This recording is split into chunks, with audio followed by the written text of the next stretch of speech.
교쌤입니다. 10시 10분 정각이 돼서 수업을 진행해 보도록 하겠습니다. 오늘 비도 오고 날씨가 꽤 쌀쌀해요. 금요일인데.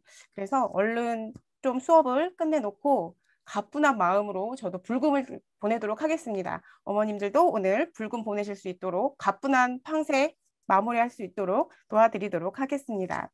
자, 제가 오늘 말씀드릴 그 팡세 시의 세 번째요, 네 번째 권수죠. 자, 그러면 우선 팡세 세 번째 그 교재에 대해서 살펴보도록 하겠습니다.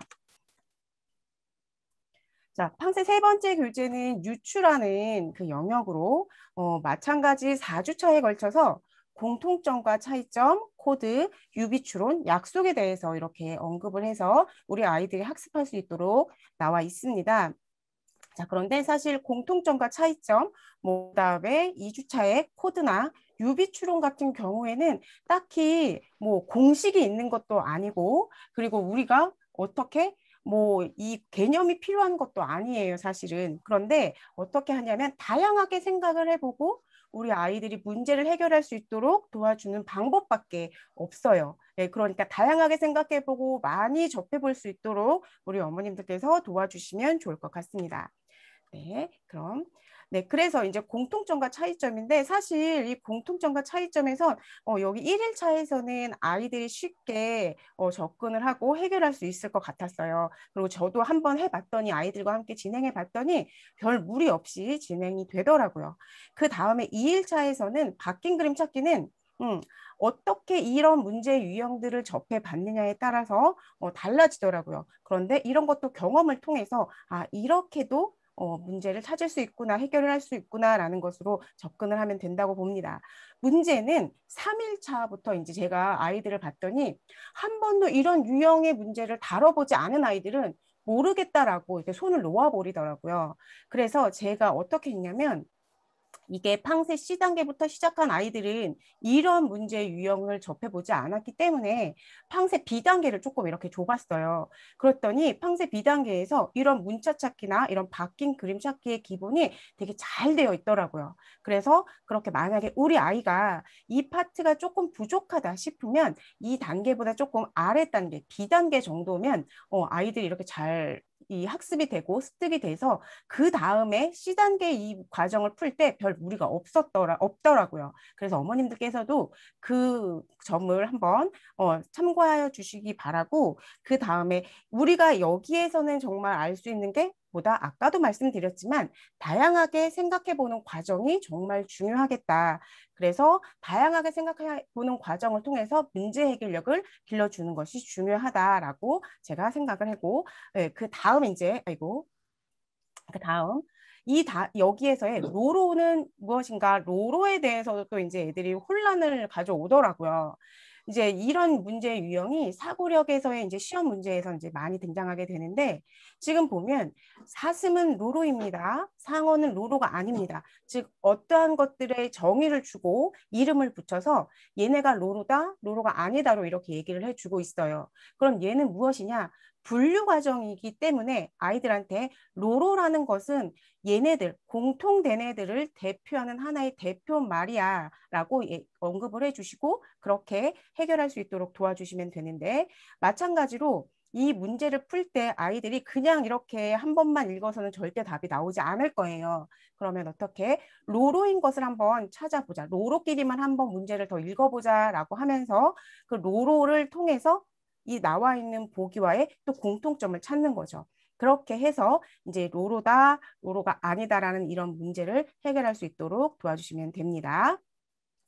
마찬가지로 이 도형은 뭐뭐입니까? 라는 이것도 마찬가지, 나와 있는 도형을 가지고 공통된 부분을 찾아야 하는 거예요.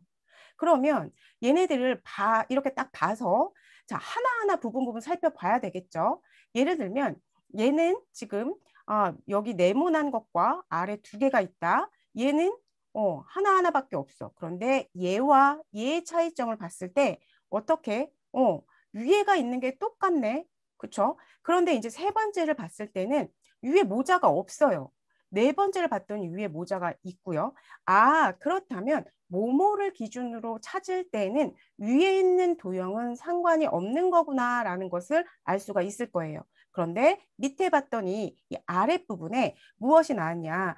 도형이 두 개가 나왔다. 네모 모양이 두 개가 나왔어. 얘 모모가 아닌 건 하나가 나왔어. 그러면 모모인 것들을 살펴봤더니 두 개야? 아, 그러면 아래에서 우리가 모모인 것은 이런 아래에 두 개의 도형이 있는 것을 찾을 수가 있겠구나라는 것으로 접근해 주시면 됩니다. 자, 그 다음에 이제 3번인데요. 저 사실 3번을 풀 때 조금 시간이 걸렸어요. 네, 도저히 뭐 이게 안 나오는 거예요. 이게 뭐지? 했었거든요.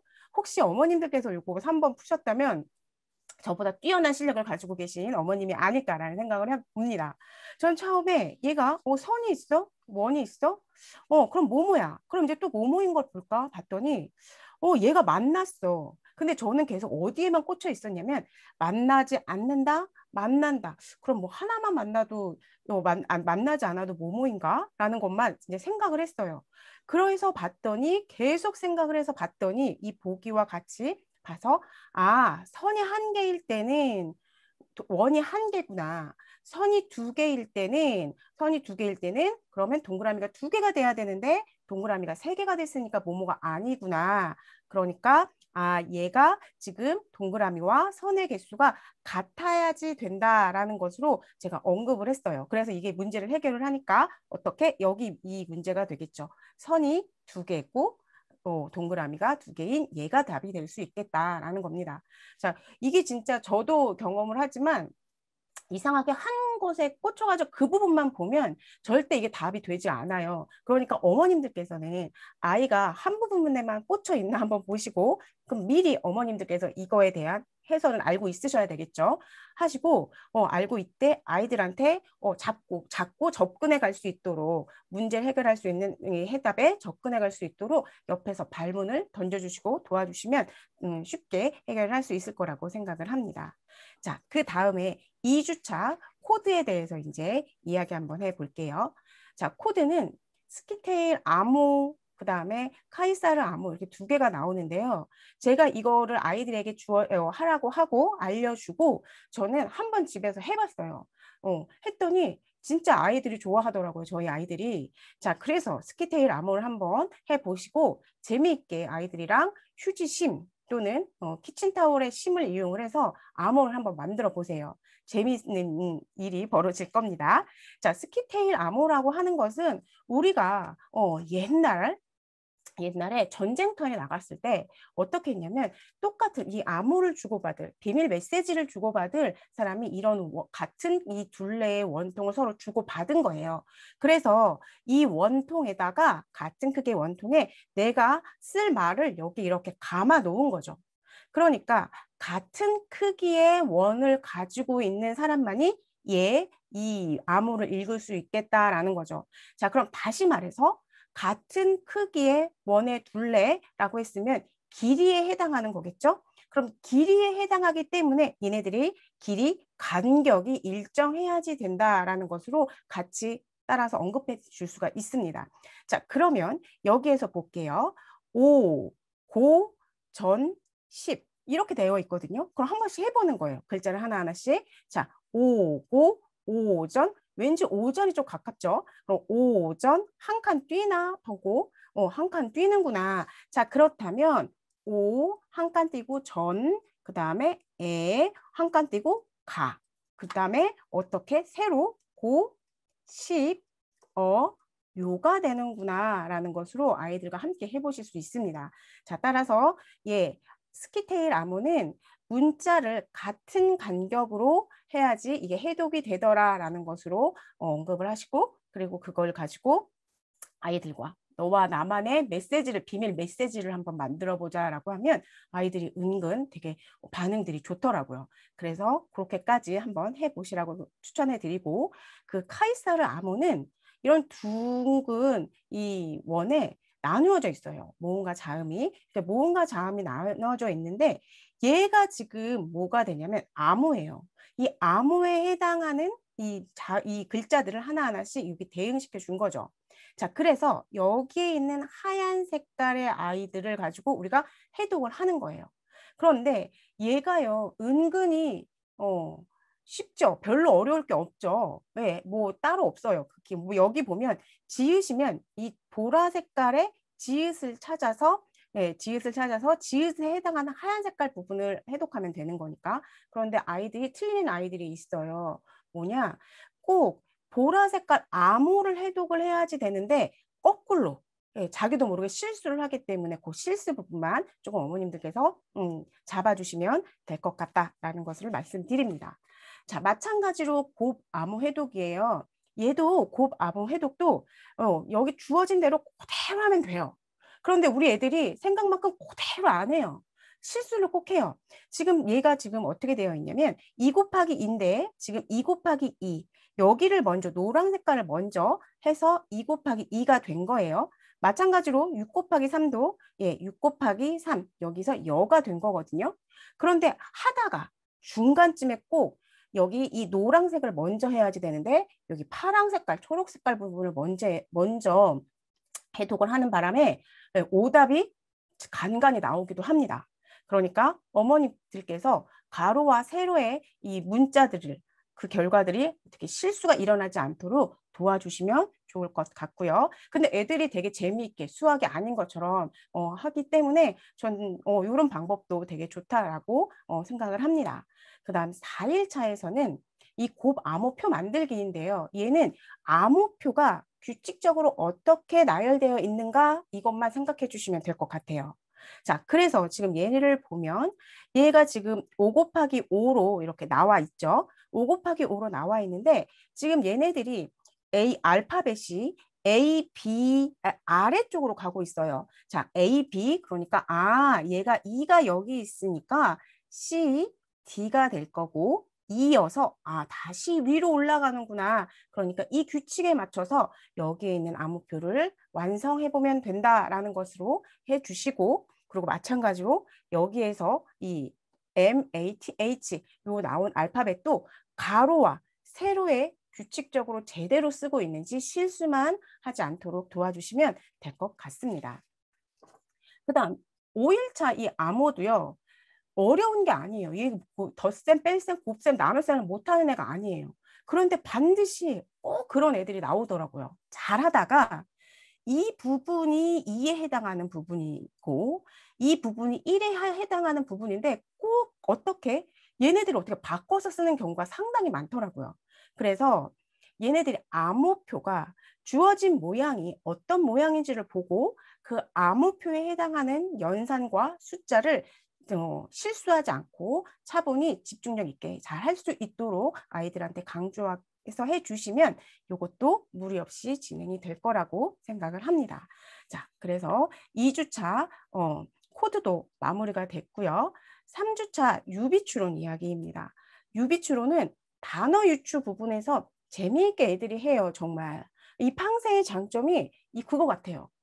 어떠한 원리를 다양한 이 많은 문제를 통해서 이게 습득이 되게 해요. 그런데 이 단어도 마찬가지로 그렇고 여기 이 도형의 유추도 그렇고 매트릭스도 그렇고 전부 다 많은 양으로 아이들한테 잘 습득할 수 있게끔 도와주는구나라는 것을 알 수가 있었어요. 그래서 단어도 마찬가지로 유추가 일어날 수 있게끔 재미있게 아이들이 진행을 했었던 걸 제가 말씀을 드리고 도형의 유추 2일차 첫 번째 나오는데요. 이 도형의 유추는 마찬가지로 답이 없어요. 아이들이 문제를 잘 해결할 수 있도록 우리가 도와주는 것밖에 없어요.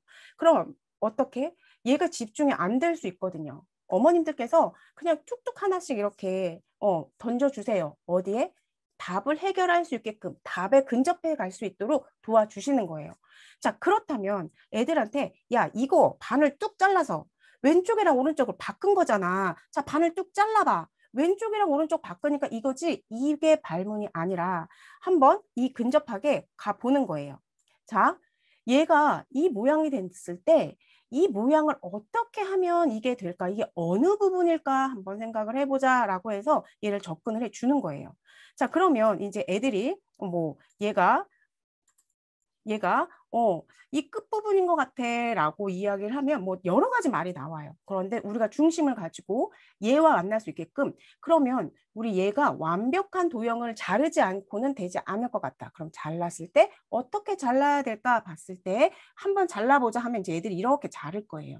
자, 그러면 왼쪽과 오른쪽을 바꿔서 얘네들을 만나게 하자. 그러면 얘가 됐네. 그러면 얘도 이 원도 원을 반을 잘라서 어떻게 왼쪽과 오른쪽을 바꾸면 한 점에서 만날 수 있겠구나. 그러니까 얘가 되는구나 라는 식으로 발문으로 아이들이 문제를 해결할 수 있도록 도와주실 수밖에 없습니다. 그래서 애들과 다양하게 한번 생각을 해보게 하고 그 다음에 내 풀이 방법 또 피노키오 쌤만의 풀이 방법이 다가 아니라 아이들은 희한하게 정말 창의적인 이 문제 해결을 잘하는 것 같아요. 그래서 아이와 함께 이거 어떻게 해결했는지 한번 얘기를 해보라고 해서 토론도 진행이 가능한 부분이기도 합니다. 자, 여기 한번 볼게요. 이 3번. 3번을 얘가 이렇게 됐다라는 건 얘가 회전을 했구나라는 건 아실 수 있을 거예요. 자, 그러면 회전을 했을 때 어떻게 회전을 했을까? 얘가 지금 얘가 이렇게 왔을 때 시계 방향으로 돌리면 얘가 나올까? 왠지 비슷하게 나올 것 같아. 자, 그런데 보니까 얘가 있잖아. 크기가 바뀌었어. 자, 그렇다면 이렇게 회전을 할 때 큰 건 작은 도형이 되고 작은 건 큰 도형이 되는구나 라는 것을 접근해 주시는 거예요. 그렇다면 여기 나와 있는 것도 우리가 시계 방향으로 90도 이렇게 회전을 했을 때 얘네들이 어떻게 되겠니? 원래는 이렇게 해서 얘가 큰 도형이고 뒤에가 작은 도형이야. 그런데 우리는 앞에서 크기가 바뀐다는 사실을 알고 있었으니까 이렇게 나오면 안 되고 얘가 서로 크기가 바뀌어서 세 번째가 돼야 되는구나 라는 식으로 접근해 주시면 될 것 같습니다. 자, 그래서 이게 해설지에는 반시계 방향으로 나왔는데 반시계 방향이 아니라 시계 방향으로 회전을 하고 도형의 크기를 바꿔준다라는 것도 같이 말씀을 드렸습니다. 자, 그 다음에 아이들이요. 이렇게 회전하라고 하거나 이러면 조금 되게 두려워하는 경향이 있어요. 그랬을 때 트레싱지 아시죠? 네, 저는 예전에 민웅지 뭐 이렇게 해서 뒤에가 보이는 그런 걸 가지고 기준점을 하나 찍은 다음에 회전을 하게 했어요. 그러면 아이들이 그 기준점에 따라서 도형이 변화가 되는 것을 보고 몇 번만 반복하면 회전도 무리 없이 하더라고요. 자, 그러니까 이런 것들이 만약에 힘들면 아이들이 생각하는 게 힘들면 트레싱지를 이용을 해서 한번 그려보게끔 하시는 것도 좋고 트레싱지를 이용했을 때 그냥 돌리면 마찬가지예요. 그거에 계속 의존할 수밖에 없어요. 그러니까 트레싱지가 있어서 얘 도형을 이렇게 그렸다라고 한다면 여기가 시작점이야 라고 알려주시고 이 시작점에서의 그 도형을 한번 살펴보게 하고 얘가 시작점 이쪽으로 왔을 때에는 그럼 도형이 어떻게 변했는지를 봐서 변화를 살펴볼 수 있도록 도와주시면 되겠다라는 얘기를 말씀을 드립니다. 자, 매트릭스 유추도요. 이걸 잘 관찰해야지 돼요. 감각적으로 이걸 타고나서 잘하는 애들도 있지만 뭐 그렇지 않은 애들도 있죠. 저도 이제 그렇지 않은 사람 중에 한 사람이지만 네, 그러면 이제 얘네들도 얘 계속 이제 할 수 있도록 도와주시는 거예요. 문제에 대한 반감이 생기지 않고 문제에 대한 두려움이 생기지 않도록 어머님께서 도와주시는 게 가장 좋겠다라는 것이 제가 말씀을 드리는 겁니다. 그리고 제가 엄마표를 강조하는 이유도 바로 그런 것. 어떠한 수학에 어떠한 문제가 있어서 그게 나 너무 어려워서 그거 보기도 싫어. 이게 되지 않도록 도와줄 수 있는 사람은 누구다? 엄마밖에 없다라고 저는 생각을 하기 때문에 네, 엄마가 최대한 도와줄 수 있는 한도 내에서는 도와주자라고 말씀을 드리고요. 얘 같은 경우에는 이제 이런 도형 부분이 이렇게 나와 있을 때는 얘를 하나하나 이렇게 얘가 지금 분할이 되어 있기 때문에 선 이렇게 얘기를 해주는 거예요, 영역을. 자, 그럼 얘가 1번이고 얘가 2번이고 우리 3번, 4번, 5번, 6번이라고 하자. 그랬을 때 첫 번째 있는 애는 1번의 색깔이 칠해져 있네. 두 번째는 하나 옆에 색칠돼 있어. 그러면 세 번째는 세 번째 색칠이 돼 있을까? 물어보면 애들이 아니, 세 번째에는 두 번째에서 두 칸 더가 있어 라는 걸 알 수가 있을 거예요. 그래서 그러면 얘가 여기 4번에 이렇게 숫자가 칠해져 있으니까 두 칸 이동이 맞구나. 그럼 여기에서도 이번에 6번이 됐으니까 그 다음엔 1번이 될 거고 그 다음에는 얘 3번이 될 거야 라는 식으로 접근을 해주시고 해결할 수 있도록. 그래서 이런 부분은 차라리 이 영역에다가 번호나 뭐 알파벳을 써서 아이들이 접근을 할 수 있도록 도와주시면 될 것 같다라고 말씀을 드립니다. 자, 그 다음에 이제 매트릭스 유추인데요. 매트릭스 유추는 재밌어요. 저도 이런 것들을 재미있는데 어떻게 지금 보면 얘네들이 보기를 우선 잘 살펴보게 해주시는 거예요. 자, 살펴봐서 야, 이게 있었다가 얘가 있는데 얘네 둘이 서로 연결이 돼 있는 것 같지 않아? 그러면 어떻게 연결된 것 같아? 두 개를 합쳐서 얘가 된 거야. 맞아, 맞아. 라고 해서 이제 요거를 이렇게 할 수가 있겠죠, 보기를. 자, 그러면 이제 여기 1번에서 얘가 지금 세모 모양이 오른쪽으로 뾰족한 세모 모양이 있고 왼쪽으로 뾰족한 세모 모양이 있는데 얘네들과 얘는 그럼 어떤 관계가 되겠니? 라고 했을 때 애들이 합쳐져요 라는 얘기가 나오거든요. 그래서 이제 얘가 이제 합쳐져요. 그런데 여기서 중요한 단서 하나가 더 있어요. 지금 뭐냐? 우리가 공통된 선은 어떻게 된다? 없어진다라는 거예요. 그러니까 아이들이 이거를 했을 때 합쳐져요 라는 거에서 끝나지 않고 그럼 합쳐서 한번 해봐. 다 공통되게 그게 합쳐지면 끝나는 일인지 했을 때 아이들이 스스로 무엇을 공통됐을 땐 공통된 선이 없어진다라는 것도 찾을 수 있게 도와주시면 될 것 같습니다. 자, 그렇게 해서 이제 3주차는 마무리가 되고요. 그 다음에 이 유추 다음 이 책에서는 시간이 제일 많이 투자해야 될 게 아마 이 4주차 약속 부분이 아닌가라는 생각이 들어요. 자, 이게 약속 부분이 사실 고등학교 과정에서도 나오는 이야기가 있거든요. 그리고 이제 사고력 문제에서도 1031 같은 경우에서 이 새로운 연산 기호 해가지고 이런 파트가 나와요. 그래서 그 연산 파트를 할 때, 어떻게 접근할지 위주로 얘기를 해드리겠습니다. 그래서 이제 그것에 대한 규칙을 찾기 위해서 첫 번째 약속 상자라는 이야기가 이렇게 나와서 아이들이 규칙을 찾을 수 있게끔 지금 이렇게 나와 있어요. 이 비밀 상자, 요술 상자라고도 이렇게 해서 아이들이 수를 집어넣었을 때 바꿨을 때 나오는 그런 것처럼 얘가 이렇게 해서 나왔어요. 자, 그런데 혹시 얘 아이들이 별 무리 없이 풀기도 풀거든요. 근데 저 사실은 여기 이 6번 풀 때요. 조금 시간 걸렸어요. 어머님들 한번 6번 풀어보셨나요? 6번 풀어보셨나요? 여기 43페이지에. 네, 다 얼굴을 보여주시지 않기 때문에 네, 풀어보셨나요? OX만이라도 얘기해 주세요. 네, 저 푸셨다고 생각하고 네. 한번 지금 시간을 제가 조금 드릴게요. 한번 이거 해보세요. 한번 해보시면 지갑이었을 때 1이고 코스모스였을 때 0이야. 대한민국 3이고 컴퓨터는 뭘까? 네, 저 이거 처음에 지갑? 그러면 이 글자에서 하나 빼는 거야? 뭐 이렇게만 접근을 했어요. 그런데 뭐였냐? 여기에 받침 수였습니다. 지갑에서의 받침 하나. 코스모스 받침 없어. 그러니까 0. 대한민국에서 받침 3개. 그러니까 3. 컴퓨터 받침 몇 개? 미음 하나. 이렇게 되는 거예요. 자, 이게 보이지 않으면 절대 이게 못 푸는 그런 문제예요. 그리고 문제를 규칙 파트에서 어렵게 낸다. 어렵게 내면 틀릴 수밖에 없는 게 바로 이런 문제 유형이 아닐까라는 생각이 들어요. 그런데 그렇다고 해서 어렵게 나오면 그냥 틀려가 아니라 우리 엄마가 규칙을 찾을 수 있도록 유도를 해주고 많이 접해보게 함으로써 어떻게 문제 해결 방법을 고민해 볼 수 있도록 아이들한테 도와주시는 것밖에 없겠다라는 거예요. 당연히 이건 어렵게 나오면 틀릴 수밖에 없다라는 거 꼭 기억해 주시고요. 그 다음에 본격적으로 이제 연산 약속 이야기를 해보려고 합니다. 고등학교 과정에서도 새로운 연산이 정의가 돼요.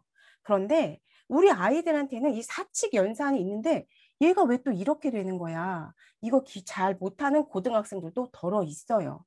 그래서 지금 연산이라는 기호가 우리 서로 이렇게 약속을 하는 거야. 너와 나를 덧셈과 뺄셈, 곱셈, 나눗셈, 사칙 연산이 전 세계적으로 우리 이렇게 약속을 한 거야. 이런 연산은 이 4가지의 연산은 이렇게 연산을 하기로 약속한 거야처럼 얘 샵을 어떻게 곱셈과 뺄셈으로 약속하자. 여기에서는 그러면 얘는 어떻게 한다? 동그라미에 네모를 곱하고 동그라미를 빼. 이렇게 얘기해 주면 애들이 사실 그거 잘 귀에 와닿지 않아요. 그럴 땐 어쩔 수밖에 없냐면 이 연산이 두 개로 바뀌어. 곱하고 빼는 걸로. 그런데 앞에 거 곱하기 뒤에 거에다가 앞에 거를 뺀다 라고 이런 식으로 얘기를 해주면 아이들 그 다음에 이제 보는 눈이 달라지게 됩니다. 자, 여기에서 이거 보시면 동그라미 샵 네모가 나오듯이 동그라미 샵 네모는 이렇게 약속을 할 거야. 앞에 거 더하기 뒤에 거에 더하기 1. 자, 그러면 8, 3, 6은 앞에 게 8이고 뒤에 게 6이기 때문에 앞에 거 더하기 뒤에 거에 더하기 1이야. 그럼 이거 계산할 수 있지? 자, 그럼 얼마가 되니? 15가 돼서 얘가 15가 된다라는 거예요. 그래서 여기 2일차에서는 이러한 연산을 앞에 거에 뒤에 거에 어떻게 했는지를 지금 알 수 있게끔 나와 있는 거예요. 사실 1031 문제집에서도 아이들이 이걸 어려워하고 고등학생들도 어려워하는데 이러한 연습 과정이 없기 때문에 도대체 이거 뭐 하라는 거야? 실수 나오고 그렇게 되는 이유이기도 하다라고 저는 봅니다.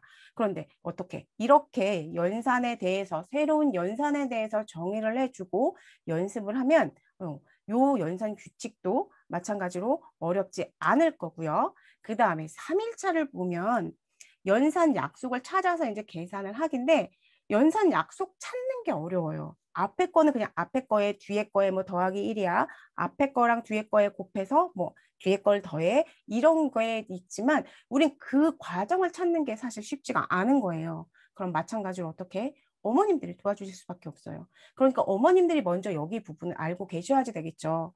그래서 지금 얘를 보면 4하고 5하고 두 개에다가 13이 있어. 자, 그럼 4와 얘가 5가 있을 때 13이라는 건 많아졌으니까 뺄 일은 아니잖아. 자, 그럼 한번 더해볼까? 시작해 보는 거예요.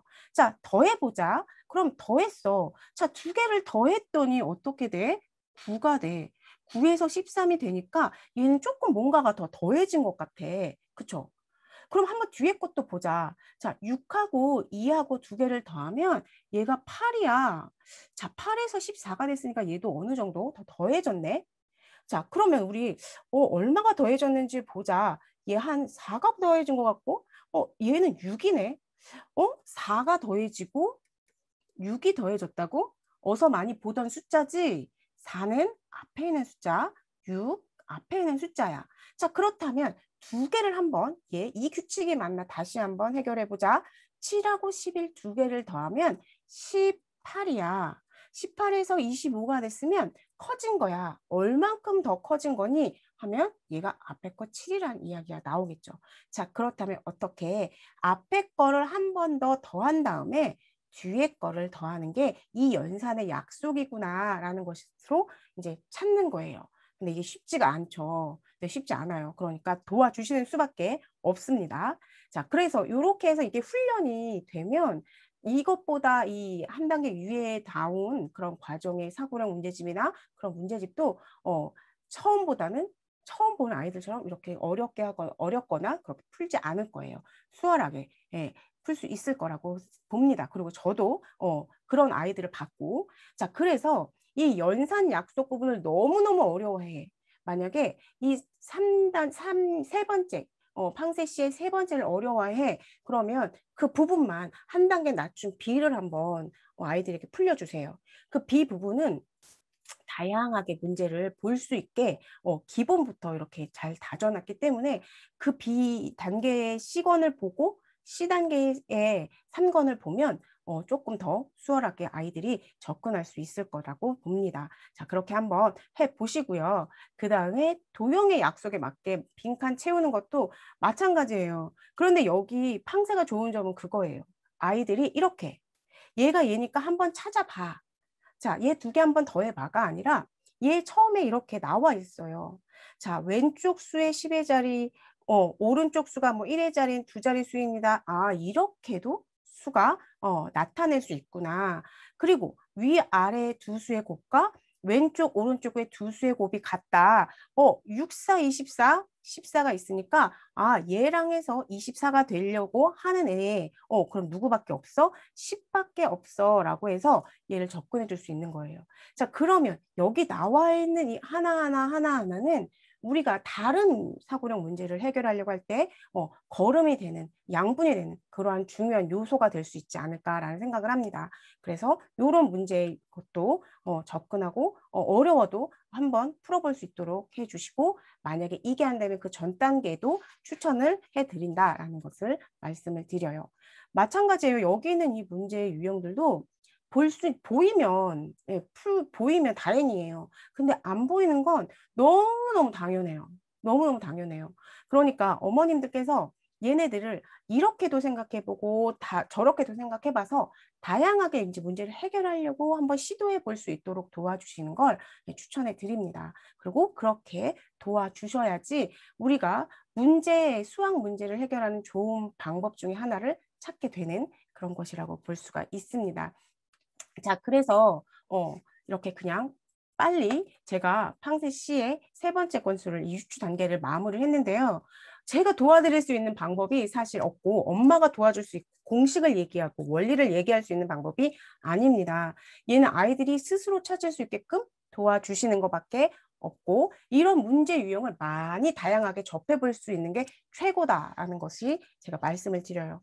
그런데 그에 비해서 진짜 팡세를 제가 보면 볼수록 박수를 치고 막 고개를 끄덕이는 게, 그래, 이렇게 접한 아이들이 유리할 수밖에 없겠구나. 정말 욕심이 나는 파트이기도 합니다. 욕심이 나는, 그래서 이걸 꼭 제가 이제 풀리게 하고, 그 다음에 한 가지 이제 다른 이야기를 하자면, 저희 집에 초등학교 3학년인 아이가 있어요. 저도 이제 아이를 기르니까.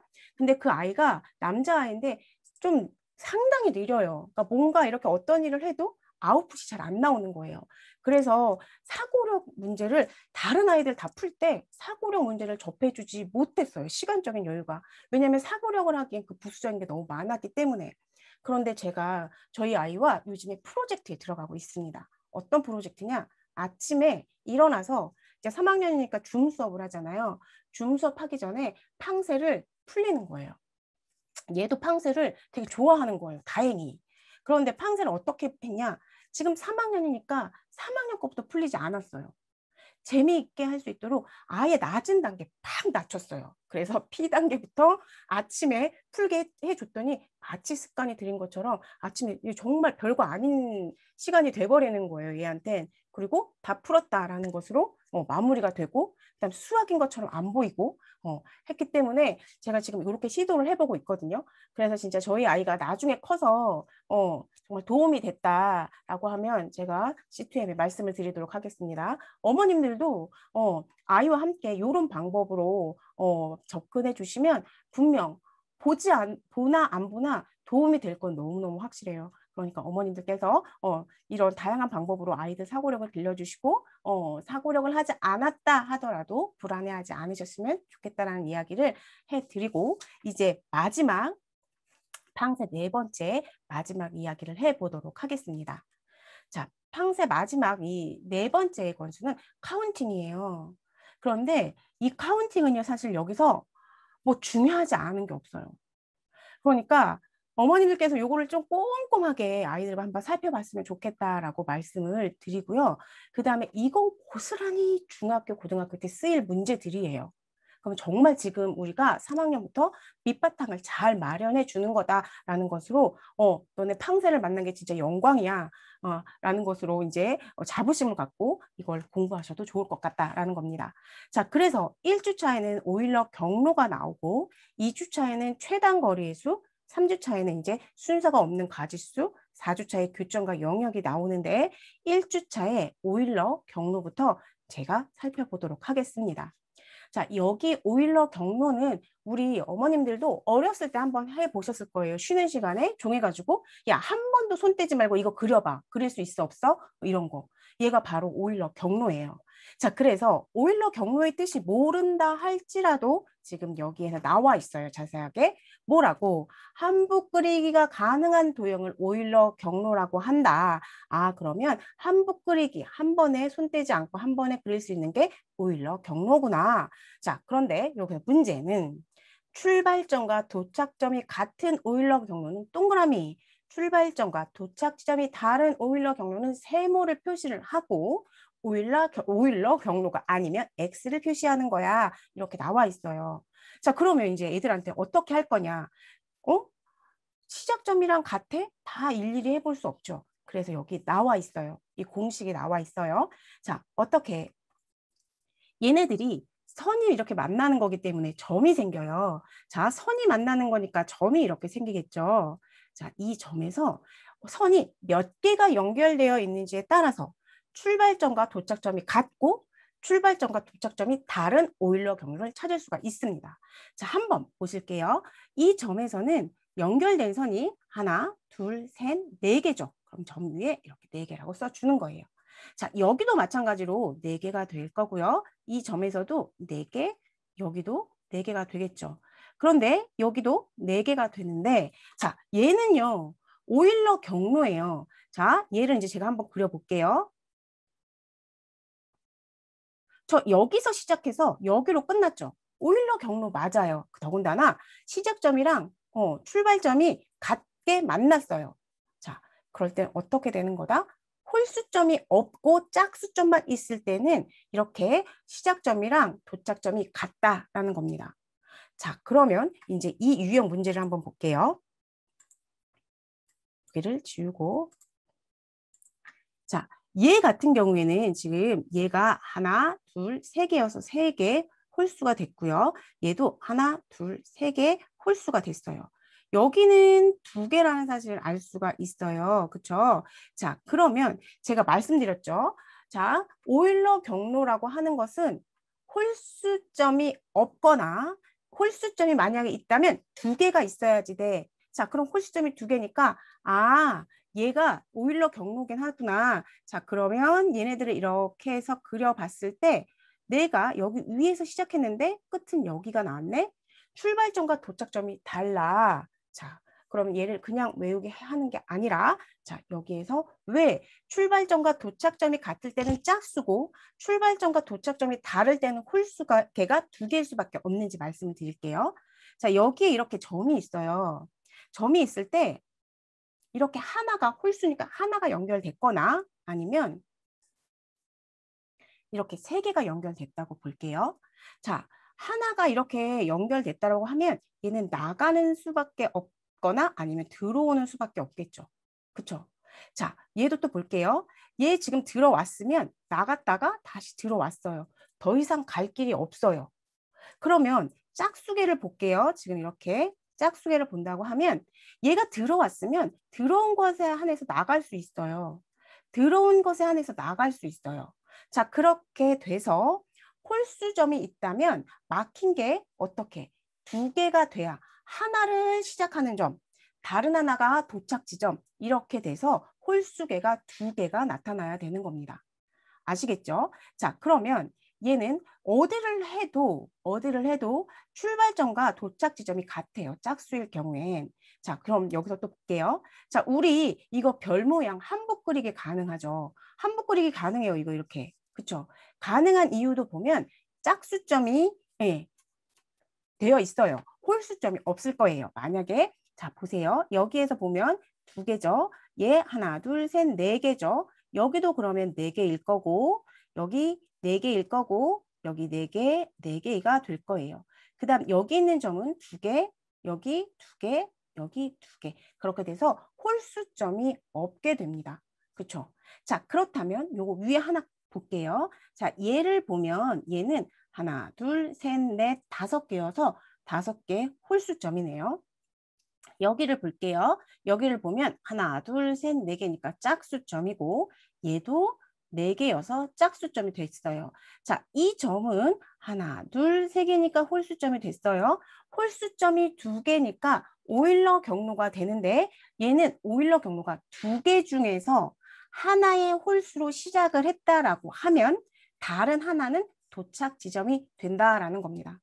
어머님들 한번 그려보세요. 얘를 시작을 해서 이렇게 이렇게 했을 때 도착 지점이 다른 홀수 하나가 되기 때문에 꼭 아이들한테 이렇게 설명을 해주시고 홀수점이 없거나 홀수점이 있다면 딱 두 개만 돼야 되고 그 중에 홀수점이 하나가 시작이라면 그 다른 하나의 홀수점은 도착 지점이 된다라는 것을 아이들에게 설명해 주시면 쉽게 해결을 할 수가 있습니다. 자, 그럼 2일차에는 오일러 경로를 만들어야 돼요. 자, 오일러 경로를 만드는데 오일러 경로라고 하는 것이 짝수계만 있거나 이 선이 연결되어 있거나 있다면 홀수계 딱 2개여야지 되겠죠. 자, 그러면 이제 예를 들어볼게요. 얘 1번. 자, 얘는 2개죠. 얘 하나, 둘, 세 개, 이 점 3개네요. 여기 점, 얘 하나, 둘, 3개네요.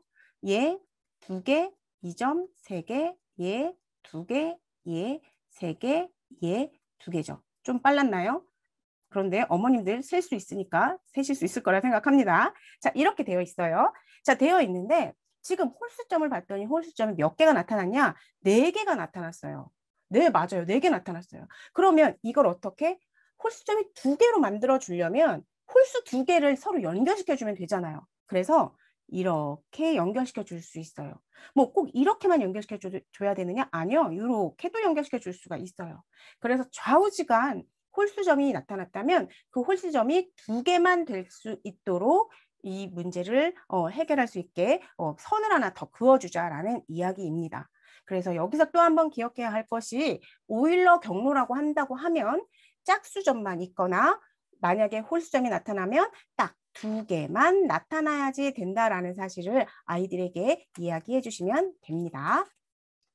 자, 그 다음에 방통과 문제. 이거 방통과 문제예요. 자, 이 방통과 문제는 어떻게 되어 있냐면 출발 지점이 여기가 있어서 이 출발 지점에서 한 번도 되돌아오지 않고 한 번씩 다 통과하는 이런 문제예요. 자, 이런 문제의 유형은 어떻게 해결을 하냐면 여기에서 이 힌트도 나와 있어요. 자, 얘네들을 어떻게 해주냐면 이웃하는 애랑 다르게 색깔이 다르게 한번 색칠을 해보자. 그러면 여기에 이렇게 색칠을 해주고 여기에 색칠을 해주게 될 거예요.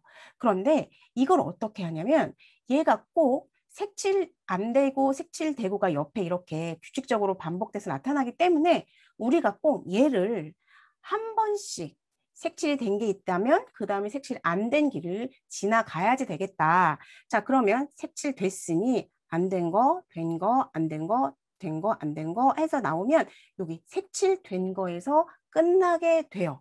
어떨 때? 홀수개일 때는. 자, 그런데 이제 얘를 볼게요. 얘는 지금 여기에 이제 시작을 합니다. 그럼 얘랑 이웃하게 이렇게 색칠을 해줄게요.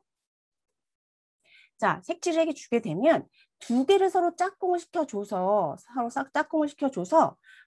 얘를 이렇게 그릴 때 지금 보면 그려지지 않죠. 네, 그려지지 않아요, 이게. 그러면 이건 다 통과가 안 되는 거예요. 자, 왜 그러느냐? 지금 얘기했지만 얘가 이제 홀수개였을 때는 2개씩 짝꿍이 돼서 나오기 때문에 다른 하나가 더 있어야지 되는 거예요. 그런데 얘가 지금 여기를 색칠을 했을 때 하나, 둘, 셋, 넷, 5개고 색칠이 안 된 애가 4개여서 여기가 바로 하나가 더 많은 것에 색칠을 해야지 된다라는 건 출발점과 끝나는 점이 색깔이 같게끔 만들어야 이가 한 번씩 다 이동이 된 거기 때문에 그런 거예요.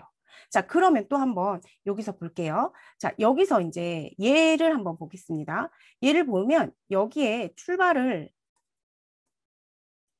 해서 여기가 색칠이 됐다라고 하면 이거랑 이웃하지 않게 색칠을 이제 이렇게, 아이고, 이건 이웃하는 거고, 죄송해요. 자, 여기에 색칠하게 됩니다. 자, 이렇게 색칠했을 때는 이제 어머님들께서 홀수일 때는 이제 보이세요. 어떻게? 얘네들이 하나 더 많으니까 이렇게 2개씩 짝꿍으로 했을 때 같은 색깔로 나와야 돼서 하나 더 많아야 돼. 이거 이해하셨어요. 그러니까 이제 할 수 있겠죠. 자, 얘는 나올 거다. 자, 그러면 이렇게 해서 나오는 거예요. 그런데 이제 예를 들어볼게요. 2개를 짝꿍으로 이렇게 했을 땐 얘를 출발적으로 색깔을 색칠했을 때는 어떻게 되느냐? 자, 어때요? 얘도 지금 출발하는 게 4개가 색칠이 되어 있고 5개가 색칠이 안 돼 있어서 얘는 색칠이 안 된 게 더 많고 안 된 게 더 적고 2개씩 짝꿍을 지었을 때 나올 수 있는 길이 하나가 더 부족하다. 그러니까 얘는 될 수가 없겠구나라는 것으로 언급해 주시면 됩니다. 그러면 얘 짝수일 때는 어디를 해도 상관이 없거든요. 이런 모양의 짝수일 때. 자, 그러면 이거 한번 볼게요. 자, 얘 이제 홀수인데요. 한번 이거 어머님들 한번 풀어 보시겠어요? 지금 이거 한번 여기 네 개 중에서 어떤 걸 풀어 보시냐면 요거 한번 풀어 봐 주세요. 요거 그리고 요거를 한번 풀어 봐 주세요. 지금 두 개씩 짝꿍을 짓거나 아니면 이웃하는 애를 이렇게 색칠을 했을 때 이웃하지 않는 애를 색칠 이렇게 했을 때 얘가 어떻게 될까? 될까 안 될까를 한번 생각해 보세요. 자, 될까요, 이거? 네, 맞아요. 돼요. 네, 이건 돼요. 자, 그런데 이제 얘를 한번 볼게요. 얘를 보면 얘가 색칠이 되어 있으니까 이렇게 색칠을 했을 경우에 얘는 어떻게 될까요? 네, 맞아요. 얘는 안 돼요. 따라서 방이 어떻게 흰 방과 얘 수가 지금 예, 요거까지 이렇게 했을 때 흰 방과 같지만 뭐 어디를 출발하냐에 따라서 나올 수가 있고 한 번을 다 거쳐서 나올 수 있고 거치지 않을 수도 있다라는 걸 같이 아이들과 해결해 주셨으면 언급해 주셨으면 좋겠다라는 이야기를 해 드립니다. 자, 그 다음에 4일차는 점과 선으로 나타내기인데요. 얘는 마찬가지로 어떻게 이 점에서 홀수점으로 만나는 게 있냐, 짝수점으로 만나는 게 있냐라고 볼 수 있는 거예요. 자, 그러면 여기에서 이제 예로 들면 자, 방이니까 우리가 점을 찍고 얘 문을 통과하는 거니까 선으로 잇는다면 자, 얘는 두 개가 될 수밖에 없겠네라고 할 수 있겠죠. 그래서 얘랑 이렇게 연결을 시켜주는 거예요. 얘도 마찬가지로 보면 문이 두 개가 더 있으니까 얘는 홀수개가 되겠네. 이렇게 이야기를 해주시는 거죠. 자, 얘는 홀수개가 되고 이렇게 연결을 해주면 우리가 홀수개의 점은 여기 몇 개 나타나니? 3개 나타난다라는 정도로 이 파트 4일차는 접근해 주시면 될 것 같습니다. 자, 그래서 이 4일차로 이렇게 방에서 점과 선으로 연결되는 연습을 한 다음에 5일차에서는 이제 방문을 통과하는 경로로 이렇게 시작점과 도착 지점이 같은지 다른지를 아이들과 함께 하게 됩니다. 자, 그러면 이제 요거 한번 볼게요. 자, 얘를 보면 얘는 지금 선이 두 개니까 얘가 짝수점이 될 거고 여기도 두 개여서 짝수점이 될 거예요. 자, 그러면 짝수점, 짝수점, 짝수네요. 자, 그럼 얘는 어디를 시작을 해도 다 한 번씩 거칠 수가 있다. 자, 그래서 얘를 시작해서 한 번씩 다 거치게 된다고 하면 어떻게 되냐? 시작점과 도착점이 같다라고 이야기해 줄 수 있는 거죠. 그러면 요거 하나 더 볼게요. 지금 얘는 홀수점이 되겠네요. 그 다음에 홀수점을 제가 이렇게 동그라미를 칠게요. 자, 얘도 같은 경우에 홀수점이 되겠네요. 자, 얘도 점을 연결을 이렇게 해줬을 때 이 선을 보고 홀수점이 몇 개냐? 홀수점을 동그라미 칠 수가 있겠죠. 자, 그러면 얘네 둘 중에서 하나가 시작점이 된다고 하면 다른 하나는 뭐가 된다? 도착 지점이 된다라는 것으로 아이들이 예상할 수가 있을 거예요. 자, 그러면 이제 제가 얘를 시작점으로 해서 출발해 볼게요. 자, 얘를 시작 지점으로 해서 출발했을 때 어떻게? 아, 시작점과 도착 지점이 다르구나. 그러니까 오일러 경로를 판단하고 오일러 경로가 되는 것에서 홀수점만 나타날 때는 홀수점이 두 개 나타나고 시작점과 도착점이 다르다. 짝수점일 때는 짝수기는 어디든 출발을 해도 시작점과 도착점이 같다라는 것을 이게 완벽하게 학습할 수 있도록 나와 있습니다. 따라서 그러한 생각을 가지고 이것을 해결할 수 있도록 어머님들께서 도와주시면 이 오일러 경로의 문제는 어느 정도 아이들이 완벽하게 해결을 할 수 있겠다라고 말씀을 드립니다. 자, 그 다음에 2주차 최단 거리의 수예요. 아무래도 요거 어머님들도 예전에 중학교 때부터 이 최단거리수 구하는 문제 하셨을 것 같은데, 자, 이 최단거리수 문제를 구할 때 애들이 그냥 무조건 여기 11 쓰고 보는 경우가 있어요. 자, 그런데 그렇지 않고 여기에서 여기까지 가는 방법이 몇 가지 방법이니 길이 하나밖에 없으니까 한 가지 방법이야 라고 해서 한 가지 방법을 이야기할 수 있게 해주시는 거예요. 마찬가지로 여기에서 여기까지 갈 수 있는 방법도 길이 하나니까 한 가지 방법이 되고 마찬가지 세로도 한 가지 방법이 된다. 그런데 우리 지금 보면 여기 이 지점, 이런 지점이 바로 문제가 되는 거예요, 애들이. 이런 지점은 있지, 올 때 어떻게 오겠니?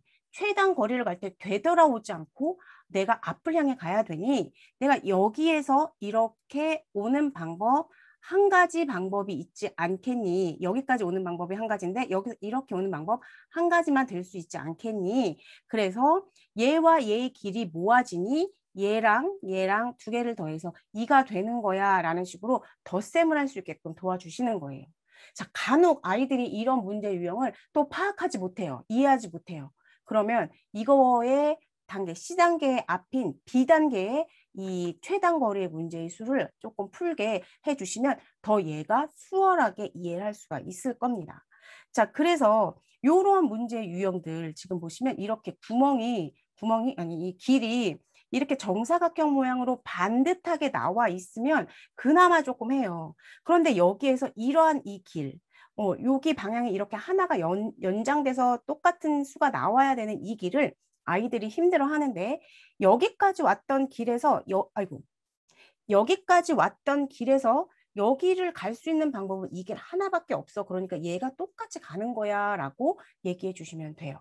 그래서 요걸 그런 식으로 해서 습득할 수 있도록 어머님들께서 먼저 이해를 하시고 그 다음에 이제 아이들한테 도와주시되 절대 여기는 11, 11이야. 그리고 무조건 더해서 합해. 이렇게 얘기를 하면 애들 이거 뭐 어디에서 이렇게 합쳐지거나 이런 유형이 나오면 못 풀게 되는 건 너무 당연합니다.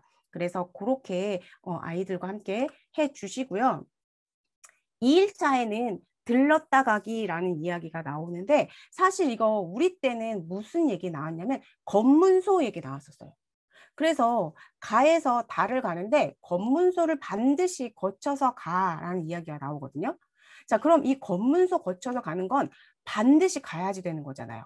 그렇죠? 그러면 우리가 최종 목표는 가에서 달을 가는 거니까 우선 가에서 나까지의 거리를 한번 생각해 보자. 갈 수 있는 최단 거리를. 자, 그러면 얘가 여기까지 한 가지고 여기까지 한 가지가 될 수 있고 여기도 우리 한 가지가 될 수 있어. 여기서 여기까지 오는 길 하나, 여기서 여기까지 가는 길 하나밖에 없으니. 자, 그러면 여기는 있지. 길이 두 갈래에서 오기 때문에 1 더하기 1이어서 2가 되네. 여기를 생각해 볼래? 여기도 여기서 두 가지, 한 가지니까 얘는 세 가지가 될 거야 라는 것으로 언급할 수 있겠죠.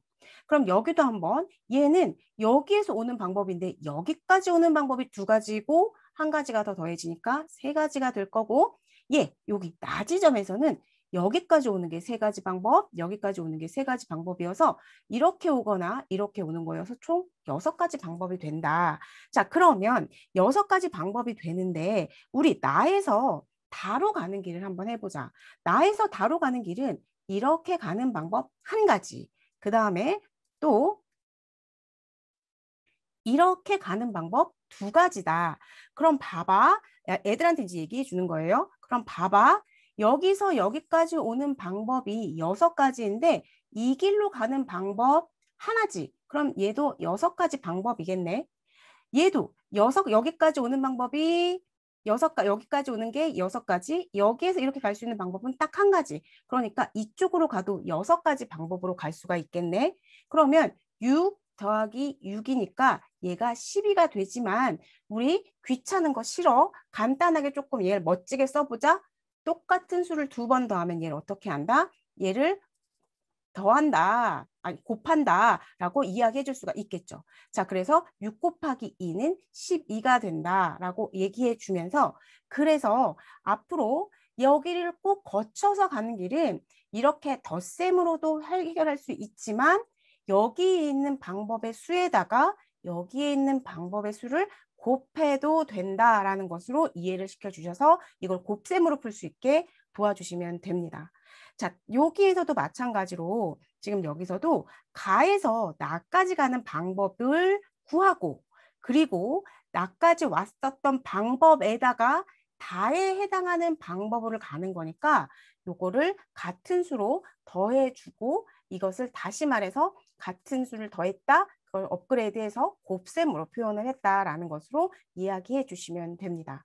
자, 어머님들 그래서 이렇게 해결을 해 주시고요. 다 최단 거리는 다 아실 수 있으시겠죠? 네. 모르시면 제가 나중에 우선 다 수업을 끝내놓고 더 연습을 해 보도록 하겠습니다. 자, 이번에 또 지름길이에요. 이거 지름길을 빼놓을 수 없죠. 최단 거리로 가는데 이 지름길 문제는 빼놓을 수가 없습니다. 자, 최단 거리로 간다? 그러면 내가 지금 어떻게 어디서 출발을 하냐면 지금 가에서 출발을 해서 나까지 갈 거야. 그랬을 때 우리는 이렇게 두 개의 거리를 거쳐 가는 것보다 가로질러서 대각선으로 가는 방법이 더 빨리 갈 수 있는 방법이겠다라는 것을 아이들이 먼저 느낄 수 있게 해주시고, 이런 최단 지름길이 생기는 가로질러 가는 길이 나온 이런 문제에서 과연 내가 최단 거리로 갈 때는 어떤 지름길로 가야 하는지 그림부터 그려보자라고 해주는 거예요. 자, 그렇다면 최단 거리여서 얘가 가에서 나를 향해 가는 거니까 왼쪽에서 오른쪽으로 갈고 오른쪽에서 위로 가는 이 방향으로 가야 되겠죠. 따라서 다시 왼쪽으로 오거나 아래로 내려오는 일은 없어야지 된다라는 걸 이야기해 주시고, 자, 여기 그러면 위로 향하는 길이기 때문에 얘가 지름길이 될 수 있겠다. 그러면 여기까지 와서 이 지름길을 이용을 해야지 되겠네라고 얘기해 주시는 거예요. 자, 그러면 이제 봅니다. 여기에서 여기까지 오는 방법은 한 가지 방법, 여기까지 오는 방법 한 가지 방법, 여기서부터 여기까지도 한 가지 방법이 되겠다. 그러면 얘와 얘는 지금 몇 가지? 두 가지 방법이 되고, 여기까지 오는 방법이 한 가지에 두 가지니까 얘는 세 가지 방법으로 총 여기까지 오는 방법은 세 가지 방법이 된다라는 걸 아이들이 알 거예요. 자, 그러면 지름길은 선택할 수가 없어. 이 길로만 가야지 최단 거리야. 그러니까 얘 이거밖에 없어. 그 다음 여기서 한번 생각해보자. 얘는 마찬가지로 이전까지 오는 방법 한 가지, 여기로 오는 방법 한 가지, 여기에서 여기로 오는 방법 한 가지다. 그러면 이렇게 두 가지 방법이 되고, 여기서 얘가 두 가지에 한 가지 더 더한 세 가지 방법이 되기 때문에 얘가 세 가지 방법이 된다. 자, 그러면 어떻게? 우리는 여기까지 오는 방법이 세 가지에다가 이 길을 거쳐 가는 방법 딱 한 가지니까 곱해주면, 아까 곱해야 한다는 거 이해했을 거예요. 곱해주고 여기에서 여기까지 가는 방법이 세 가지 방법이어서 이것을 곱하면 9가 되고, 그래서 얘가 9가지가 된다라는 것으로 설명을 해 주시는 거예요. 자, 다시 한번 요거 볼게요. 요거를 보면 지금 먼저 최단 거리, 즉 지름길을 어떤 지름길을 사용을 할지를 먼저 보셔야지 되는 거죠.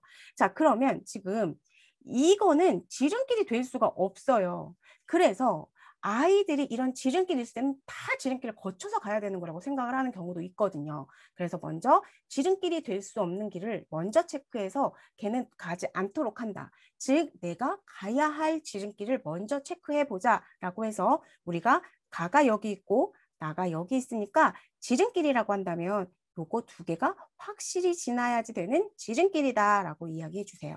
자, 그러면 여기에 이거는 완전히 지금 껌이죠. 하나, 하나 하니까 두 개가 될 거예요. 자, 그 다음에 자, 죄송해요. 제가 그 목이 조금 안 좋아서 두 가지고 지름길이니까 이거 한 가지 방법밖에 없을 건데 여기에서 마찬가지로 어떻게 갈 수 있는 길이 이쪽과 이쪽 길 한 가지야. 그러면 여기까지 오는 방법은 두 가지 방법이 되겠네. 자, 그 다음 여기에서 여기까지 가는 방법도 오직 한 가지 방법밖에 없을 거다. 자, 그렇다면 가에서 나까지 가는 방법은 여기까지 오는 게 두 가지에다가 지름길 한 번 가니까 1 곱해주고, 여기서 여기까지도 두 가지 방법에 여기서 이렇게 오직 한 가지 방법이 되기 때문에 얘가 몇 가지 방법이 된다? 네 가지 방법이 된다라고 설명을 해 주시는 거예요. 자, 그래서 지름길이 있을 때는 모든 지름길이 다 가로지르는 게 지름길이 되는 게 아니라 이렇게 지름길이 아닌 경우도 있기 때문에 지름길을 먼저 체크해 놓고 시작을 한다. 그 다음에 지름길을 가는 방법은 한 가지다라는 것을 알 수 있게끔 도와주시면 될 것 같습니다. 자, 그래서 이제 지름길이 나왔다고 한다면 그 다음은 꼭 장애물이 있거나 아니면 우물이 파져 있거나 호수가 있는 이런 갈 수 없는 길들이 있어요. 자, 갈 수 없는 길에서는 아이들이 어떻게 되냐면 아까 여기까지 왔는데 여기에서 이쪽 갈 수 있는 수가 연장이 되는 것을 헷갈려 합니다. 잘 하다가도 어떤 문제를 보면 애들이 멈칫해요. 그럼 그게 헷갈리는 거예요. 그래서 여기 이 팡세에서 이렇게 자세하게 나오는 이런 경우를 정말 완전하게 습득할 수 있는 문제가 이렇게 많이 나오는 충분한 문제가 나온 문제집은 제가 정말 못 본 것 같아요. 그래서 정말 제가 꼼꼼하게 어머님들께 강조해서 어머님들도 아이들이랑 꼼꼼하게 풀었으면 좋겠다라고 하는 게 팡세의 네 번째 요 카운팅 부분입니다. 자, 그래서 이제 얘도 우리가 앞에서 계속 연습을 했어요. 최단길 바둑판 모양의 최단길 찾아가는 것을. 그럼 얘도 그렇게 해주는 거예요. 자, 얘 장애물이 있으면 그 갈 수 없는 길을 우선 빼놔. 이렇게. 그럼 얘가 뭐가 있건 여기 꽃이 있건 뭐 핫도그가 있건 뭐가 있건 절대 눈독도 들이지 마. 우리가 갈 수 있는 길만 관심을 주는 거야. 자, 그럼 여기에서 여기까지 갔을 때 우선 얘는 여기까지 오는 게 확실하네. 여기까지 오는 방법 몇 가지 방법? 한 가지 방법. 자, 그러면 이왕 여기에서 여기까지 오는 방법은 몇 가지 방법이겠니? 한 가지 방법. 자, 여기서 여기까지 오는 방법도 한 가지 방법일 거고 한 가지 방법일 거야. 이제 알 거예요. 자, 그럼 이제 여기는 길이 합쳐지네. 여기 길이 합쳐졌을 때 우리 몇 가지 방법일 수 있겠니? 두 가지 방법이야. 자, 그러면 여기서 얘 또 합쳐졌어. 그럼 이 두 가지 방법과 얘가 합쳐져야 되니까 얘가 세 가지 방법이 될 거고 이제 눈을 크게 떠서 여기에 오려면 이게 쭉 오는 한 가지 방법이어서 3과 1을 더해서 네 가지 방법, 그래서 네 가지가 된다라는 것을 이야기해 주시면 됩니다. 그럼 마찬가지로 얘도 아무리 그런 아이들이 이렇게 장애물이 있어도 이렇게 먼저 아이들이 생각해야 될 것, 먼저 빼놓고 이런 부분만 갈 수 있게끔 아이들이 체크를 해주시면 이런 장애물이 나와도 갈 수 없는 길이 나와도 해결을 할 수 있을 거라고 제가 생각을 합니다. 네, 그 다음에 일방통행 이야기입니다. 자, 일방통행 문제는 일방통행 한 가지 정해진 길로만 가야 되는 거죠. 그래서 내가 갈 수 없는 길은 우선 눈독 들이지 마. 이 최단 거리에서는 갈 수 없는 길은 이제 X표 해. 눈독 들이지 말자라고 시작을 해 주는 거예요. 자, 그러면 1번을 먼저 보면 가에서 나를 가니까 우리는 여기에서 아래 오른쪽에서 위로 가는 거니까 아래로 내려오거나 왼쪽으로 가는 길은 얘 너를 혼란스럽게 하는 길이야. 절대 오면 안 되는 길이야. 지나면 안 되는 길이야. 체크를 해주고 우리가 시작을 해주는 거예요. 자, 그러면 지금 얘가 지금 여기까지 올 수 있는 방법이 한 가지 방법, 그 다음에 여기에서 여기까지 오는 방법 한 가지 방법이죠. 자, 그 다음에 여기서 여기까지 한 가지 방법이 있고 얘가 지금 합쳐지는 게 몇 가지? 두 가지가 된다. 자, 그러면 얘가 두 가지가 된다고 하면 애들이 혼란스럽게 하는 거 여기 몇 가지 방법이냐. 여기에서 두 개가 됐어. 여기서 올 수 있는 방법은 어떻게? 이 길밖에 없어. 그런데 여기까지 두 가지 방법이야? 그럼 여기도 두 가지 방법이 돼야지. 이게 애들이 잘 헷갈려 해요. 여기가 두 가지인데 얘를 꼭 아이들이 어떻게 내냐면 얘도 자기도 모르게 이제 이를 쓰는 경우가 허다하거든요. 네, 그런데 여기까지 오는 방법에서 내가 이 길을 선택할 수 있는 건 여기서 두 가지 방법이 계속 연장되는 수밖에 없어. 자, 그러면 얘는 세 가지 방법이 되고 얘에서 얘는 세 가지와 두 가지가 합쳐졌으니까 다섯 가지 방법이 되더라. 그러면 여기에서 쭉 여기까지 오는 방법은 한 가지 방법이 되기 때문에 우린 가에서 갈 수 없는 일방통행의 길을 거쳐서 오면 총 6가지 방법이 된다라는 것으로 아이들과 해주시면 됩니다. 자, 보시면 이런 문제들 일방통행이 있어서 일방통행을 거치지 않고 갈 수 있는 이런 방법들에 아이들이 은근히 되게 실수가 많이 일어나는 그런 부분입니다. 그리고 잘 하다가도 갑자기 멈칫하면 그런 부분이 아이들이 헷갈리는 거예요. 자, 그래서 그런 부분을 어머님들께서 조금 도와주시고 유심히 조금 살펴보시면 좋을 것 같다라는 이야기입니다. 그리고 이렇게 최단거리 문제가 조금 힘들어한다라고 하면 비단계 마찬가지로 해주시고 사실 이 어느 정도 이 가지수 여기서 여기까지가 오는 게 한 가지 방법이야. 그 다음에 아까 얘기한 것처럼 꼭 검문소 얘기처럼 꼭 반드시 거쳐서 가야 되는 걸 곱셈으로 나올 수 있게 표현을 할 수 있는 정도면 C 단계를 통해서 완벽하게 내 것으로 만들 수 있는 분량의 문제예요. 그러니까 꼼꼼하게 꼭 풀어줄 수 있도록 해주시고요. 그 다음에 3주차 순서가 없는 가지수 이야기를 해보려고 합니다. 자, 순서가 없는 가지수는요, 정말 고등학교 때도 쓰이고, 또 이제, 물론 우리 아이들이 그 대학을 갈 때는 과정이 바뀔 수도 있지만, 이게 바뀔 리가 없어요. 이거는 뭐 명칭은 바뀌고 뭔 바뀌겠지만, 지금 확률과 통계라는 파트에서 경우의 수 파트로 이제 들어가서 얘가 언급이 되겠죠. 자, 그때 나오는 이런 문제입니다. 자, 이 전 단계에서는 B단계에서는 순서가 있는 가지수를 언급을 했고, 요번에는 순서가 없는 가지수에 대해서 이제 나와 있어요. 그런데 얘도 마찬가지로 고등학생도 마찬가지로 제가 아이들을 이제 학교에서 가르쳤지만 걔네들도 이거 모르고 와가지고 생각 몰라서 앉아 있는 거예요. 분명히 중학교 때 배웠는데. 그리고 공식만 달달달달 외워요. 아, 순서가 없는 가지수는 얘는 이렇게 해서 하는 거야. 이 공식을 쓰면 돼. 그리고 시험 때도 마찬가지로 그 공식을 빼곡히 적어놔요. 그런데 얘가 순서가 있는 건지 없는 건지 몰라서 그 공식을 쓰지 못하는 경우도 제가 봤습니다. 그래서 제가 공식을 써놔서 컨닝이어서 잡아내야지 되는데 차마 잡을 수가 없어서 제가 그냥 경고수준만 줬던 그런 기억이 나는데 우리 아이들 그렇게 하면 안 되잖아요. 그러니까 팡세로 원리부터 파악해서 아이들께 만들 수 있도록 어머님들이 도와주시면 됩니다. 자, 1일차부터 지금 보시면 순서 없이 두 개를 선택하기라는 말이 나와요. 순서가 없다라는 이야기는 어떻게 지금 계속 나오거든요. 중학생한테도 똑같은 문제 유형이에요. 자, 순서 없이 그냥 대표 2명을 뽑는다. 뭐 당번을 뽑아. 뭐 이런 거. 자, 얘가 순서가 없는 경우야 라는 이야기를 아이들이 잘 파악하지 못하는 아이들이 많더라고요.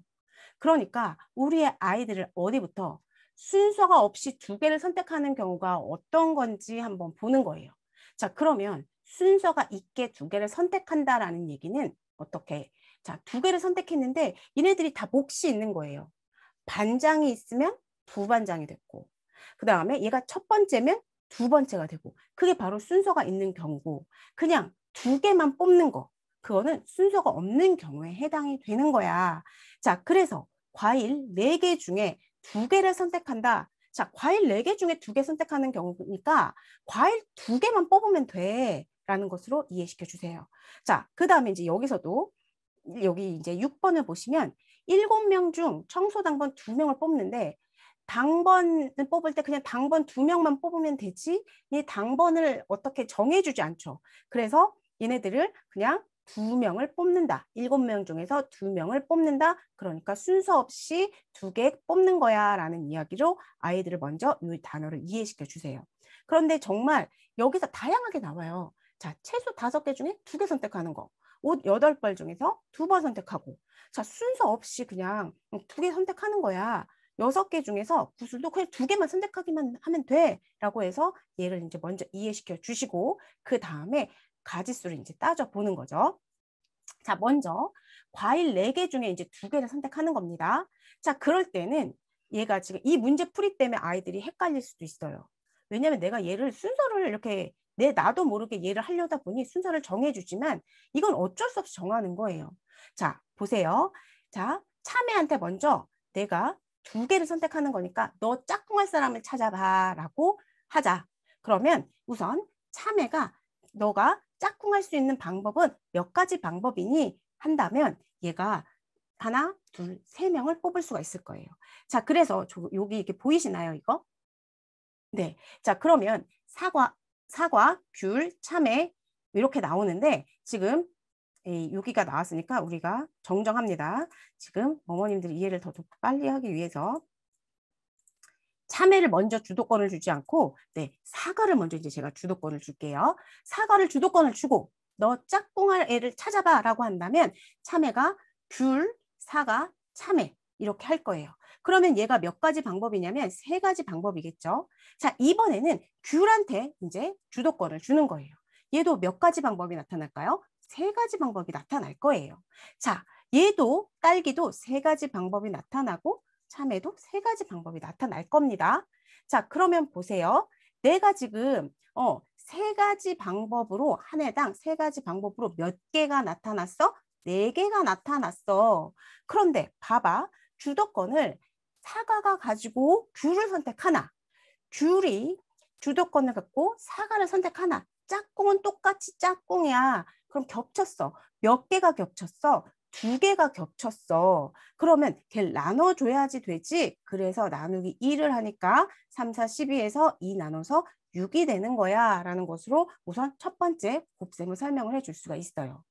자, 그러면 곱셈으로 설명하지 않고 덧셈으로도 설명할 수 있습니다. 어떻게 설명을 하느냐? 지금 우리가 사과가 귤, 참외, 딸기 이렇게 했어요. 자, 그러면 사과가 얘 이렇게 해서 짝꿍을 한번 했는데 이번엔 주도권을 귤을 줬어요. 그러면 이미 사과한테 같이 주도권 이 화살을 받아서 짝꿍을 했으니까 사과 선택할 필요 없죠. 그러면 선택할 수 있는 애가 몇 개예요? 두 개예요. 그렇죠? 그리고 마찬가지로 얘 딸기한테 주도권을 줘서 선택하라고 하면 이미 앞에서 나를 선택했기 때문에 선택한 애들 선택할 필요가 없어서 내가 참외밖에 없을 거다. 그러니까 얘에서 세 개가 나타났다면 얘가 나를 선택해서 하나 줄어서 두 개를 선택하거나 그리고 딸기도 나 앞에서 선택한 애 두 개를 제외하고 한 가지밖에 없어서 얘가 6가지가 된다라는 것으로 덧셈과 곱셈 두 가지의 방법을 풀 수가 있습니다. 그런데 절대 아이들한테 이렇게 아이들이 나열을 하지 않을 거예요. 그럼 뭐로 보통 많이 가냐면 자, 얘 세 가지, 두 가지 이거 이 네 가지 있고 두 개 해서 나누기 2야 공식으로 가르쳐 주지 마시고 적어도 이 문제 유형, 이 시권에서는 이런 식으로도 풀어보고 이런 식으로도 풀어보게끔 합으로도 풀어보고 곱으로도 풀어봐서 얘가 두 개가 서로 이 중복이 되기 때문에 그걸 나누기 2를 하는 거다라는 것으로까지 이렇게 언급을 해주셨으면 좋을 것 같다라는 이야기를 해드립니다. 그러면 아마 중학교 갔을 때 이런 문제 유형, 고등학교 갔을 때 이런 문제 유형 헷갈리지 않아요. 중고등학교 아이들도 보기에 이런 문제 유형이 나와요. 어머님들 아마 생각나실 거예요. 자, 그래서 이렇게 해결을 해주셨으면 좋겠고 그 다음에 이제 또 하나의 혼란이 오는 하나, 두 개를 남겨놓고 선택하기입니다. 자, 이건 무슨 말이냐? 과일이 5개가 있어요. 그 중에 3개를 선택한다고 해봅시다. 자, 그럼 내가 얘를 선택을 이렇게 3개를 하면 거꾸로 어떻게? 5개 중에 2개가 남아 있는 거야 라는 것으로 연결 짓는 거예요. 자, 그러면 내가 3개를 선택할 때 어떻게? 5개 중에 3개를 선택하는 게 아니라 남아있을, 남겨질 2개를 선택하는 게 더 수월하지 않겠니? 이렇게 이야기가 들어가는 거죠. 자, 그래서 내가 남겨진 2가지 방법을 선택을 하는 거니까 앞에서 했었던 것처럼 우리 한번 해보자. 자, 그러면 우선 주도권을 복숭아한테 줘서 복숭아야 짝꿍아래 2명이니까 짝꿍아래를 네가 먼저 찾아봐라 라고 한다면 얘가 몇 개? 4가지가 될 거고 사과야 너가 주도권을 가지고 한번 짝꿍을 찾아봐라 하면 얘도 마찬가지로 4가지가 될 거며 바나나도 얘가 4가지가 되고 4개가 될 거다. 그러면 4개를 선택을 하는데 몇 명이서 4가지 방법을 선택하냐? 5개의 과일들이 이렇게 4가지씩 선택을 할 거다. 그런데 단 조건은 복숭아가 사과 고르나 사과가 복숭아를 고르는 똑같은 현상이 나타났기 때문에 얘를 나누기 2를 하는 거다라고 해서 5, 20, 예, 이렇게 2, 50 해서 10가지 이렇게 이야기가 나올 수 있는 거예요. 자, 그래서 여기에서도 마찬가지로 그런 방법으로 이 문제들을 다 이렇게 곱으로도 풀어보고 덧셈을 할 수 있다라고 하면 덧셈을 할 수 있게끔 도와주시는데 지금 곱으로 이렇게 했을 경우에는 얘가 얘를 선택하는 것과 얘가 얘를 선택하는 게 똑같이 남아진 결과다. 그러면 같은 결과이기 때문에 얘가 중복됐다. 두 가지씩 중복이 된다. 그래서 나누기 2를 해준다라는 것으로 아이들에게 이야기해 주셨으면 좋을 것 같습니다. 마찬가지로 또 이렇게 아까 나온 과일을 고른다던가 대표를 뽑는다던가 라는 문제도 나올 수 있지만 이렇게 점들이 주어지고 선분을 만들 수 있는 것 이야기 나옵니다. 마찬가지로 또 이런 똑같은 유형은 무엇이냐면 네 사람이 주어지고 서로 악수를 하는 방법도 이런 똑같은 유형의 문제 유형입니다. 자, 그러면 얘도 우리가 아까 그 과일을 선택했을 때 주도권을 줬다 안 줬다라는 이야기가 나오잖아요. 그것도 여기에 똑같이 생각할 수가 있어요. 자, 점이 4개가 있는데 얘가 이 점에서 화살을 쏘면 몇 개의 화살을 쏠 수 있냐면 나를 제외하고 3개를 쏠 수가 있다라고 이야기해주고 그 다음 이 점에서 화살을 쏘는데 나는 얘한테 이미 화살을 받았으니 이 화살을 빼고 화살을 쏘면 얘가 2가지가 될 거다. 그 다음 얘도 마찬가지로 그동안 앞에서 받은 화살 쏠 수 없어서 1가지 방법이 될 거면서 얘가 어떻게 3개, 2개, 하나를 더해서 모두 6가지가 나온다. 그러면 합으로는 이렇게 했지만 곱으로도 이야기해 줄 수가 있다.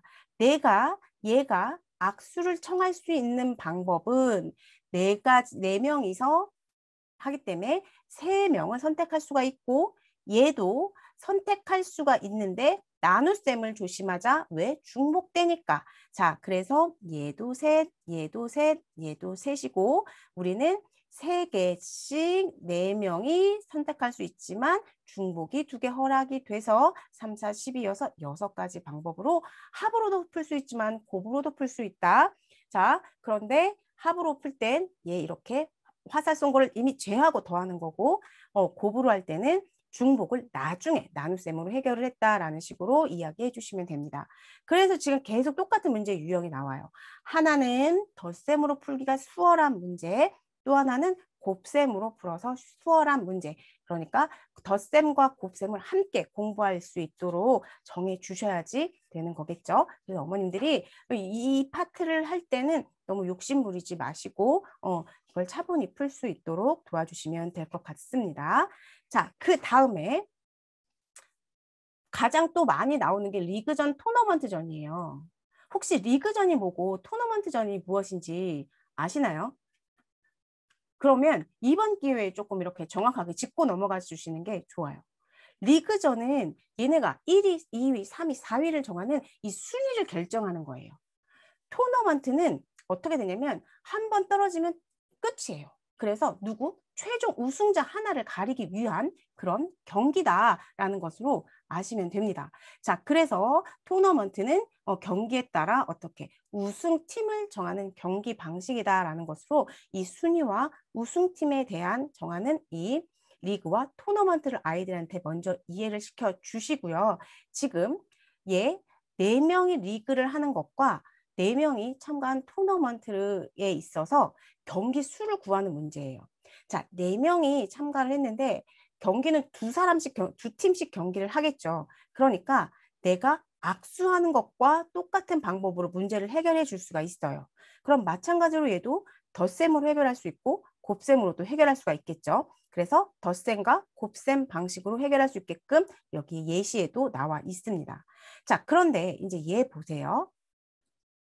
토너먼트인데 이 토너먼트는 지금 경기를 몇 번 하냐라고 물어봤어요. 원래 이게 간단하게 나와 있는 거면 여기서 경기 하나 하고 여기서 경기 하나 하고 얘네 이긴 애들끼리 경기 하나 한번 해서 우승팀을 가리는 거죠.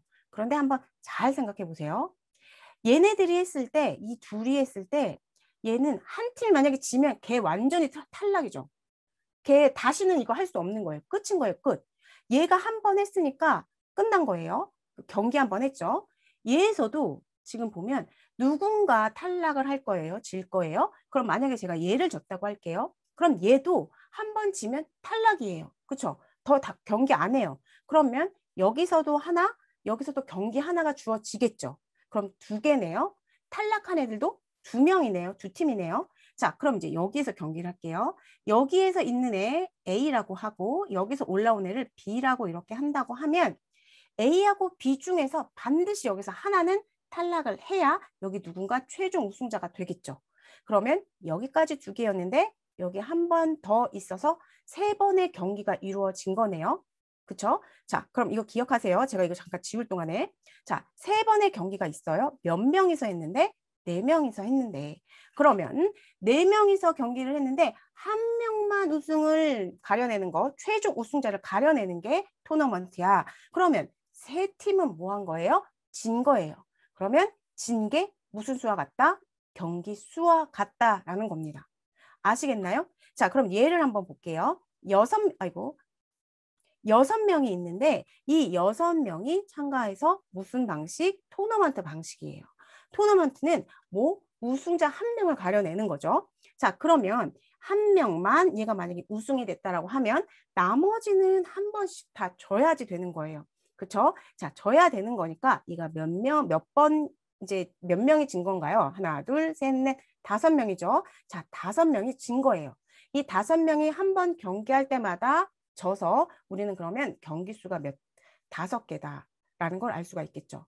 자, 그래서 지금 얘가 진 팀 수랑 경기 수랑 똑같고 여기 진 팀에서 하나를 빼는 이유는 마지막에 여기 남은 애가 두 명이서 한 번 경기를 하기 때문에 얘가 하나는 우승자가 되고 하나는 탈락이 돼서 빼기 1을 해준 거다라는 것으로 이해를 해주시면 될 것 같아요.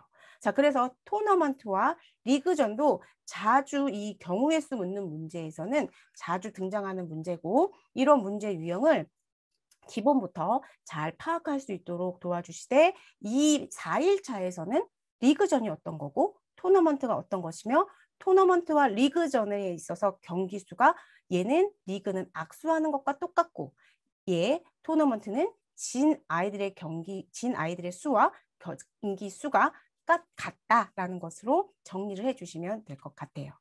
자, 그 다음에 요게 조금 어렵다면 이제 어려울 수 있어요. 이런 더군다나 이제 아이들이 말 나오는 이런 문장제 문제는 조금 이렇게 두려워하는 것들 중에 하나가 있고 자, 그런데 얘네들이 조건을 잘 따져보면 얘도 수월하게 해결을 할 수가 있습니다.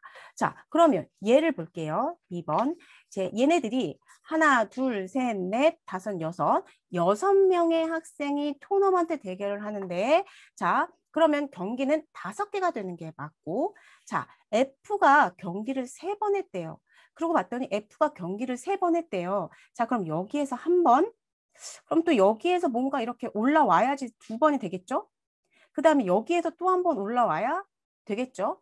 그쵸? 자, 그래야 얘 F가 될 거예요. 그래야 한 번, 2번, 3번이 되겠죠. 그러니까 우리가 F의 경우도 해줄 수가 있어요.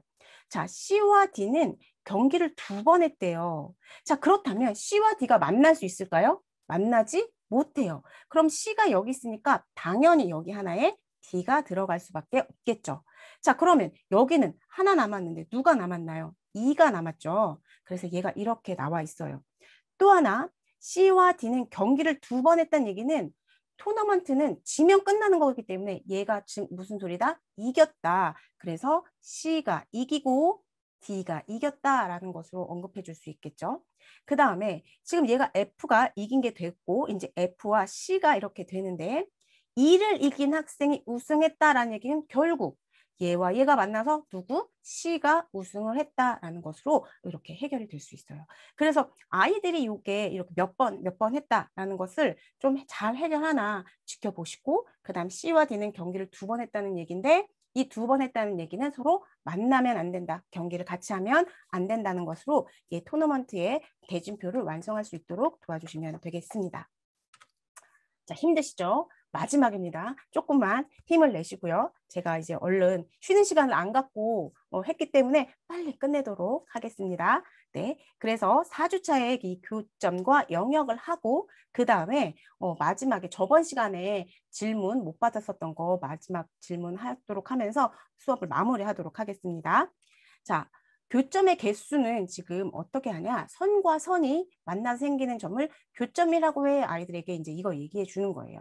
자, 그런데 선은 점으로 이루어졌고 선이 점으로 이루어졌고 이 선과 선이 만나는 거기 때문에 공통된 점, 교점이야 라는 것까지 같이 얘기해 주시면 이해가 더 빠를 것 같아요.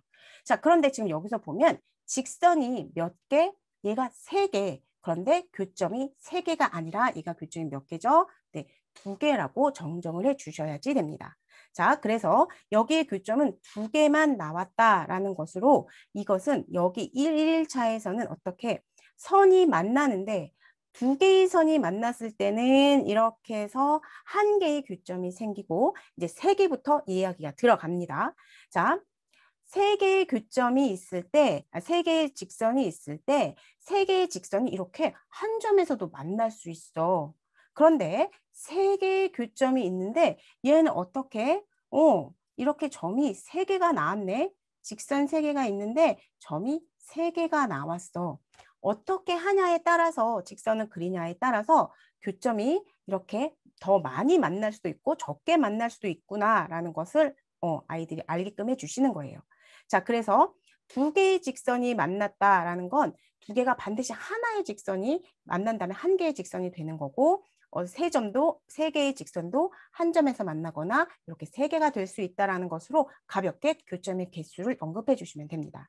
이제 영역의 개수예요. 자, 영역의 개수인데 영역은 선을 이용을 해서 얘를 나눠보는 거죠. 몇 부분인지. 자, 그러면 이제 원이라는 것이 이렇게 있었을 때 직선을 하나 그어주면 이 직선으로 인해서 영역이 2개가 생기더라. 직선 하나로 얘 2부분이 생겨. 자, 직선이 2개가 나왔더니 영역은 몇 개? 4부분으로 생기네. 자, 그 다음에 이제 3개짜리 한번 볼게요. 직선이 이렇게 한 점에서 만났을 때는 영역이 몇 개 생기냐? 하나, 둘, 셋, 넷, 다섯, 6개가 생기고 그 다음에 직선이 3개가 한 점에서 만나는 게 아니라 이 3개의 직선이 3개로 이렇게 만났을 때에는 어떻게 하나, 둘, 셋, 넷, 다섯, 여섯, 7개까지 나올 수가 있다. 자, 그러면 얘는 무슨 뜻이냐? 마찬가지로 만나는 점의 개수에 따라서 영역의 개수도 달라진다라는 것으로 아이들이 느낄 수 있게 도와주시면 된다라는 겁니다. 자, 그런데 이제 여기부터 조금 아이들이 시간이 걸릴 수도 있어요. 자, 조건에 맞게 직선을 만드는 겁니다. 자, 얘가 지금 직선 3개로 교점 3개를 만들려고 하니까 2개여선 하나였고 3개의 점이 한 점에 모이면 안 돼서 어떻게 2개씩 만나면 된다라는 걸 알 수 있게끔 해주시고 그런 것과 연관해서 직선이 영역을 4부분으로 만든다던가 아니면 직선 2개가 3부분으로 만든다는 것을 이용을 해서 아이들이 영역을 만들기 위해서 주어진 영역을 만들기 위해서 만나는 교점이 어떻게 돼야지 되는지를 알 수 있도록 도와주시면 돼요. 자, 중요한 건 이게 별표입니다. 얘 그동안 했었던 거 규칙 찾기 4일차, 5일차에서는 규칙 찾기라고 보시면 돼요. 자, 보시면 직선이 3개에서 이렇게 만났어요. 3점에서. 그런데 직선이 하나 더 생겼더니 교점이 최대의 교점이 나올 수 있게 만들었대요. 자, 그럼 보세요. 얘가 아까 3개가 있었는데 직선을 이렇게 그으면서 자, 얘 몇 개 만났나요? 2개의 직선이 만났죠. 얘도 2개의 직선이 만났어요. 얘도 2개의 직선이 만났어요.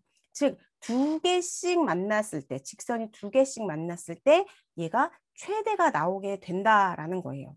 그렇죠? 자, 그래서 얘가 직선이 이렇게 2개였을 때는 얘가 하나 이렇게 나오게 되고 그 다음에 직선이 3개일 때는 어떻게 하면 최대로 나올 수 있겠니? 물어봤을 때 얘가 2개씩 만나야지 된다는 걸 알 수가 있을 거예요. 자, 그러면 최대가 2개의 직선이었을 때는 하나가 나오고 3개의 직선이었을 때는 얘가 3개가 나올 거다.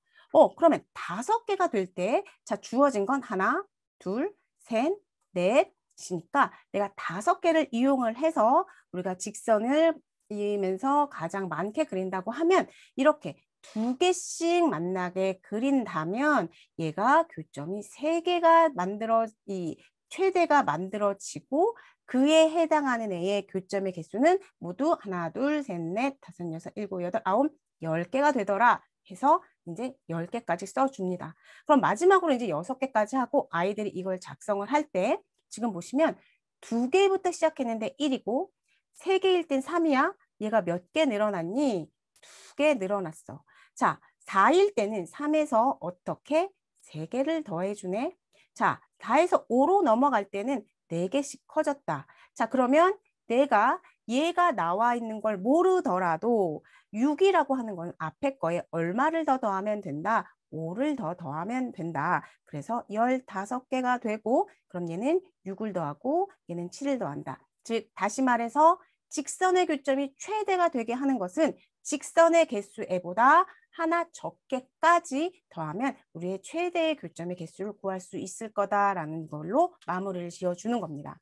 마찬가지로 얘 최대 영역의 개수도 하나의 직선으로 몇 개의 영역이 2개의 영역으로 나누어지는 게 최대고 2개의 영역을 이 직선 2개를 가지고 나눌 수 있는 영역은 4개의 부분이 최대다. 자, 그래서 1개였을 때는 2부분으로 나누어졌고 2개였을 때는 4부분으로 최대가 되어 있으면서 자, 4개의 직선을 이용해서 영역이 최대가 되려고 하면 우리가 어떻게 해야 된다? 직선이 2개씩 만나야 된다. 자, 2개의 직선이 이렇게 만난다라고 한다면 우리가 여기 조금 제가 좀 이렇게 됐지만 여기까지 포함을 다 해서 지금 얘가 몇 개가 되냐? 모두 11부분이 될 거예요. 자, 얘 왜 11부분이라고 제가 알 수 있냐? 지금 얘에서 얘가 몇 개 늘어났죠? 2개 늘어났어요. 얘에서 얘는 지금 3개가 늘어났고 그러면 얘에서 얘는 4개가 늘어났구나.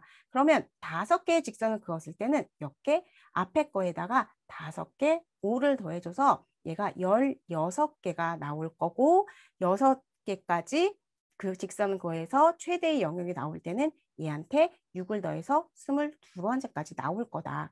얘를 다시 한번 써주면 우리는 처음에 직선이 1개 생길 때 2개의 영역이 이루어졌으니 얘를 이렇게 이야기를 해줄 수가 있고 1부터 시작해서 어디까지 얘네가 구하려고 하는 개수까지 다 더하면 이게 영역의 최대의 개수다라는 것까지 언급을 해주시면 됩니다. 자, 그렇게 해서 이렇게 해서 이제 부랴부랴 제가 팡세 2권을 마무리를 했고요. 저번 시간에 이거 말씀하셨었는데 파스칼의 삼각형 다시 한번 이야기해달라고 말씀하셔가지고 제가 가져왔습니다. 자, 파스칼의 삼각형을 보고 제가 아이들이랑 충분히 대화를 하라고 말씀을 드렸어요. 자, 그러니까 얘네들을 가지고 계속 보는 거예요. 그 규칙을 찾아봐. 그럼 이제 애들이 한눈에 이 규칙이 양 옆에는 1이라는 것을 찾을 수가 있을 거예요. 그쵸? 자, 그 다음에 또 이제 규칙이 있는데 어떤 규칙이냐? 요거 왼쪽과 오른쪽을 안으로 들어올 때 같은 수가 대칭이 된다. 가운데 수를 규칙으로 해서 양쪽으로 대칭이 된다라는 것까지 찾을 수가 있을 겁니다. 그 다음에 또 어떻게 여기 있는 2를 한번 본다면 여기 2는 위에 거 2개를 더하면 2가 되네. 자, 3이라고 하는 것은 위에 2개 나란히 붙은 것을 더하면 3이 되고 자, 여기 10이라는 것도 위에 나란히 2개를 더하면 10이 된다라는 것도 함께 해주실 수 있을 거예요. 그리고 또 하나 뭐가 있냐면 지금 얘가 하키스틱 그 패턴인데 1을 기준으로 해서 대각선으로 내려오고 이제 꺾어지는 거예요. 즉 다시 말해서 1을 기준으로 해서 대각선으로 더한 여기까지의 합은 누구와 같다? 바로 밑으로 내려간 얘와 같다라는 거예요. 다시 한번. 자, 1을 기준으로 해서 대각선으로의 더한 합은 누구? 대각선에서 이렇게 꺾어진 얘와 같다. 그러니까 14, 1, 15죠. 그래서 얘의 합과 같다라는 사실로 아이들이 찾을 수 있게끔 도와주시면 됩니다. 근데 사실 이 규칙을 찾는 게 쉽지 않기 때문에 어머님께서 당당하게 이런 규칙이 숨어 있다라는 것으로 어깨 으쓱으쓱 해주셔도 좋을 것 같아요. 그 다음 또 한 가지 이제 교재에서 나온 것은 여기를 영행이라고 보고 처음을 영행이라고 보고 두 번째를 일행이라고 이제 본 거예요. 자, 그랬을 때 이행은 여기가 이행이죠. 여기 이행이 몇 개 나왔나요? 여기 항의 수의 개수는 이제 3개가 나왔어요. 자, 그렇게 되고 여기 행의 수의 합은 어떻게 됐냐? 이행의 합은 지금 얼마죠? 4가 되죠. 자, 그 다음에 여기에서 보면 얘 삼행의 수의 합은 지금 6, 8이 됐어요. 그럼 얘를 어떻게 해줄 수 있어요? 2 곱하기 2로 해줄 수가 있고 얘는 2 곱하기 2 곱하기 2로 2를 똑같이 행의 개수만큼 곱한다라는 것으로 아이들에게 설명을 해주시면 될 것 같습니다. 자, 그 다음에 수 배치 퍼즐인데요. 팡세 두 번째 퍼즐과 전략 중에서 19페이지에 4번 문제예요. 근데 이 4번 문제는 아마 정정이 필요했었을 것 같아요. 그래서 이 문제의 유형이 바뀌었습니다. 문제의 이 수가. 자, 여기 보시면 1, 종전에는 얘가 8이 나오고 뭐 3이 나오고 했었을 텐데 이렇게 요거 좀 변경해 주시고 얘가 이렇게 있을 때 이걸 어떻게 해야지 되냐? 자, 여기에 나와 있는 수가 1, 2, 3, 6, 8이에요. 자, 그러면 채워야 할 수는 누가 되냐면 1, 2, 3 있으니까 4, 그 다음에 5, 6, 7, 8, 9가 되겠죠. 자, 이렇게 9가 됐을 때 우선 보는 거예요. 4가 있어야 되는데 3 때문에 여기에 4는 다 들어갈 수 없어서 여기에 4가 들어갈 수밖에 없겠네요. 그렇죠? 자, 그 다음에 이제 5, 7, 9가 있는데 여기 8이 있으니까 얘가 누구 들어올 수 없죠? 7하고 9 들어올 수 없어요. 그럼 누구만 들어올 수 있을까요? 5만 들어올 수가 있겠죠. 그러면 5도 X를 칠게요. 자, 그러면 얘가 7이 들어와도 상관이 없고 9 들어와도 아무 상관이 없죠. 이렇게 나오거나 아니면 이번엔 9가 나오고 얘가 7이 나와도 상관이 없는 이렇게 문제를 해결해 주시면 됩니다.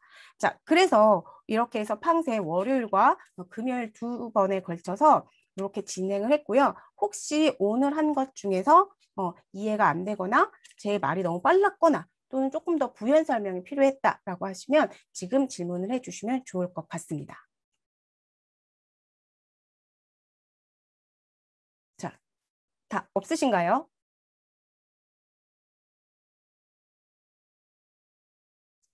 아, 네. 그러면 이렇게 해서 수업을 마쳐도 될까요? 자, 다 마치고 고생하셨습니다. 네. 너무 고생 많이 하셨어요. 제가 쉬는 시간을 가졌어야 되는데 혹시 늦게 끝날까 봐 쉬는 시간을 안 가졌어요. 그래서 어머님들께 감사드리고 마지막으로 제가 드릴 수 있는 것은 커피 쿠폰을 제가 쏘도록 하겠습니다. 네. 그러니까 해시태그를 팡세 C2M 피노키오쌤 엄마 열곡 해서 4가지를 붙여주시니까 제가 4,000원 상당의 커피 쿠폰을 쏘아드릴게요. 그러니까 요거 꼭 해주시고요. 지금 한 분 해주셨더라고요. 네, 한 분께는 무조건 지금 가고 있고요. 나머지 어머님들도 피노키오 쌤 이거 한 번 하시고 그다음에 커피 마시는 여유로 팡세 한 번 더 풀어보시길 바랍니다. 그리고 또 만약에 하시다가 이해가 안 된다라고 하시거나 제 설명이 더 필요하시면 여기 나와 있는 이 번호로 팡세 엄마 열공했는데 좀 더 설명을 해달라라고 하면 제가 성심성의껏 충분히 도와드리도록 하겠습니다. 자, 어떻게 도움이 되셔야지 되는데 제가 기도하겠습니다. 그리고 열공하신 어머님들께 오늘 즐거운 불금이 되시기를 기도하겠습니다. 자, 그러면 이렇게 해서 수업을 마무리하도록 하겠습니다. 자, 그동안 고생하신 피노키오 쌤이랑 엄마 쌤들 감사합니다. 감사합니다. 다음에 또 뵙겠습니다. 감사합니다. 감사합니다. 점심 맛있게 드십시오.